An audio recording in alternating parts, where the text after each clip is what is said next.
আজি আপোনালোকলৈ লৈ আহিছোঁ হাইড্ৰেঞ্জিয়া ফুলৰ বিষয়ে কিছুমান কথা আৰু এইখিনিতে কৈ থওঁ বহুতে এইজোপাক ফৰগেট মি নট ফুল বুলি কয় কিন্তু ফৰগেট মি নট ফুল এজোপা সম্পূৰ্ণ বেলেগ ফুল এয়া মই স্ক্ৰীনত দেখাই দিছোঁ এইজোপাহে ফৰগেট মি নট ফুল আৰু এইজোপা হৈছে হাইড্ৰেঞ্জিয়া তেনেহ'লে বলক আজিৰ ভিডিঅ'টো আৰম্ভ কৰোঁ আৰু ভিডিঅ'টি চাই যদি ভাল পায় চেনেলটো ছাবস্ক্ৰাইব কৰি দিব প্লিজ নাপাহৰিব হাইড্ৰেঞ্জিয়া ফুলজোপা আপোনালোকৰ বহুতৰে ঘৰত নিশ্চয় খুব ধুনীয়াকৈ এতিয়া ফুলি আছে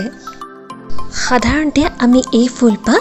দুটা ৰঙত দেখিবলৈ পাওঁ নীলা আৰু গুলপীয়া আৰু কেতিয়াবা পাৰ্পল ৰঙতো দেখিবলৈ পোৱা যায়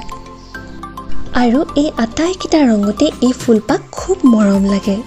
সেইবাবে কেতিয়াবা নীলা ৰঙৰ হাইড্ৰেঞ্জিয়া ফুল থকা গৰাকীৰ ভাৱ হয় মোৰ হাতত যদি গুলপীয়া ফুলৰ সঁচ এটাও থাকিলেহেঁতেন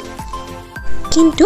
আপুনি কৰবাৰ পৰা অনা নীলা ফুলজোপা আপোনালোকৰ ঘৰত গুলপীয়া হৈ পৰিব পাৰে আৰু গুলপীয়াজোপা আপোনালোকৰ ঘৰত নীলা হৈ পৰিব পাৰে কাৰণ হাইড্ৰেঞ্জিয়া ফুলৰ ৰং নিৰ্ভৰ কৰে আপুনি এই ফুলজোপাক ৰোপণ কৰা মাটিখিনি আমলিক মাটি নে খাৰকীয় মাটি ইয়াৰ ওপৰত অৰ্থাৎ ইয়াৰ pHৰ ওপৰতহে এই ফুলজোপাই ৰং সলনি কৰে pH কম হ'লে মাটিখিনি আমলিক হ'ব বা এচিডিক সয়েল বুলি ক'ব পাৰি তেতিয়া এই ফুলজোপা নীলা ৰঙৰ ফুলিব আৰু যদি pH বেছি হয় তেতিয়া মাটিখিনি খাৰকীয় হ'ব আৰু তেতিয়া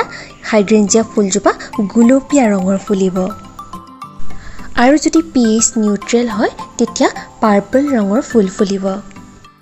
গতিকে আপোনালোকে যদি নীলা ৰঙৰ ফুলজোপা গুলপীয়া ৰঙৰ কৰিব বিচাৰে তেতিয়া ইয়াৰ মাটিত চূণ মিহলাব পাৰে চূণ মিহলালে মাটিখিনি খাৰকীয় বা এলকেলাইন সয়েল হ'ব